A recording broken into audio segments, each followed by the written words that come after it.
영범아, 네. 이렇게 할부사들이 많잖아요. 그렇죠. 뭐 BNK, 도이치 파이낸스, 뭐 진짜 엄청 여러 가지 할부사들이 있는데 중고차 구매를 할 때는 현금으로 사는 게 좋나요? 할부로 사는 게 좋나요? 중고차 구매는 현금 확보만 되어 있다면 무조건 현금으로 사시는 게 좋죠.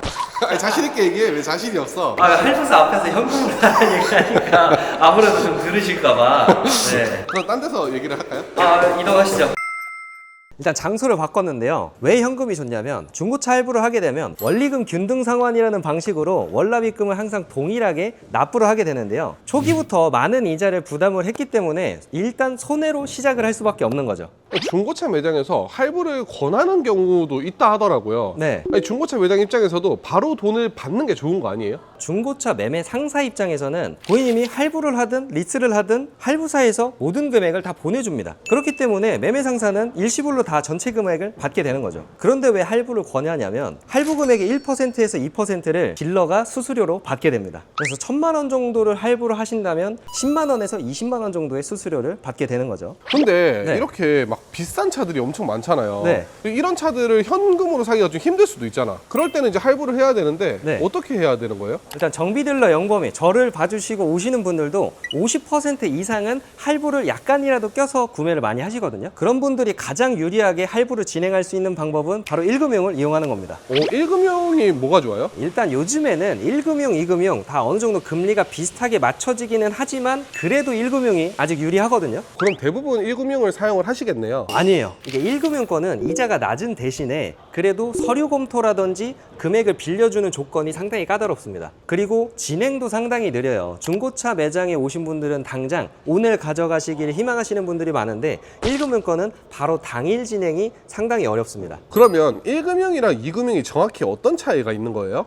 일단 1금융권은요 뒤에 은행이라는 수식어가 바로 붙는 금융회사를 말하는데요. 예를 들면 신한은행, 기업은행, 하나은행, 국민은행, 농협은행 이런 식으로 은행이 바로 붙는 저희가 흔히 알고 있는 1금융권 그리고 은행권법을 적용받는 카카오뱅크도 1금융권으로 분리가 됩니다. 그리고 2금융은 땡땡 저축은행, 땡땡 캐피탈, 땡땡 증권 이런 식으로 바로 은행이라는 이름이 붙지 않는 금융권 회사들을 뜻합니다. 그럼 이자 차이가 많이 나게 되나요? 이거는 좀 조건마다 많이 다르긴 한데요. 신용도가 좋으신 분들은 1금융권이나 2금융권이나 크게 차이가 나진 않습니다. 3등급에서 4등급 정도 되는 분들이 1금융권에서 대출이 만약에 나온다면 2금융과 비교했을 때는 금리 차이가 좀 많이 나게 됩니다. 그럼 어쩔 수 없이 2금융을 써야 되는 경우도 많은데 네. 뭐안 나올 수도 있고. 맞아요. 그럼 어디 할부사를 써야 돼요? 각 할부사마다 비교를 해보시는 게 중요합니다. 일단 예를 들어서 신용점수가 800점 정도 되는 고객님이 A캐피탈에서 조회했을 때는 7%대 그리고 B캐피탈에서 조회했을 때는 11%대 이런 식으로 같은 2금융권 캐피탈이라고 하더라도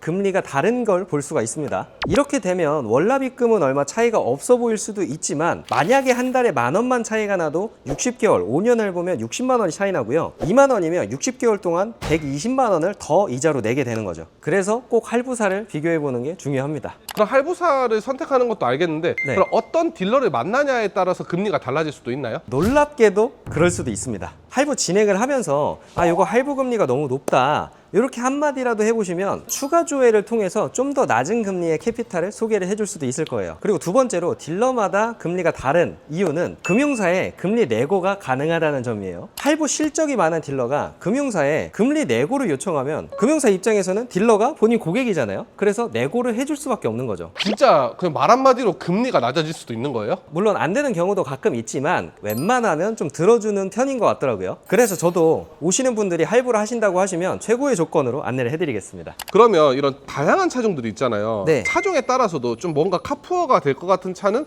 금리가 더 높거나 그럴 수도 있나요? 차종에 따라서 금리가 막 왔다 갔다 하진 않고요. 한도만 변경이 됩니다. 이런 좀 연식이 있는 차보다는 당연히 이런 완전 새 차 이런 차들이 한도가 더 높게 나오죠. 5천만 원짜리 차인데 1억을 빌려줄 수는 없잖아요. 일단 중고차 할부는 고객님들의 신용 점수에 따라서도 어느 정도 영향이 있지만 차량을 담보로 잡아서 빌려주는 거기도 하기 때문에 차종에 따라서 연식에 따라서도 한도가 달라질 수 있다는 거죠.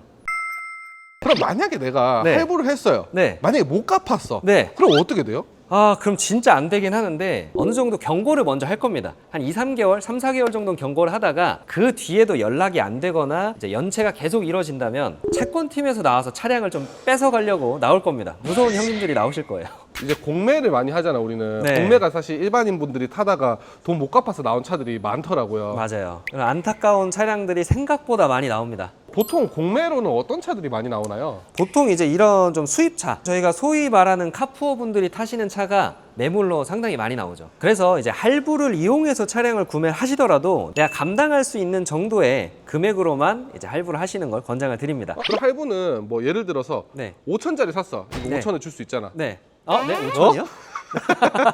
아무튼 네. 이게 5천이라 치면 네. 몇 프로 정도는 할부해도 괜찮다 이런 수치가 있나요? 보통 제가 개인적으로 생각하는 거는 절반 이상을 할부하는 거를 권장을 드리진 않습니다. 왜냐하면 혹시나 상황이 안 좋아져서 차량을 판매를 하더라도 어느 정도 남는 게 있잖아요. 이게 전액 할부를 하게 되면 뭐 차량 대금, 이전비, 보험료 이런 것까지 다 하게 되면 7천에 샀는데 할부가 7,700이에요. 이제 한 1년 정도 타고 판매를 하려고 하면은 원리금 균등 상환이잖아요. 원금이 얼마 안 까져 있습니다. 7,700인데 원금은 7,200이 남아 있는 거예요. 근데 이 차의 시세는 1년 뒤에 6천만 원이 될지 6,500이 될지 모르잖아요. 6천만 원이다 하면은 할부 원금이 7,200. 차량을 팔았을 때 6천, 1,200만 원을 내야 차량을 처분을 할 수가 있습니다. 그렇기 때문에 웬만해서는 차량 금액의 50% 미만만 할부를 하시는 걸 권장드리고 있어요.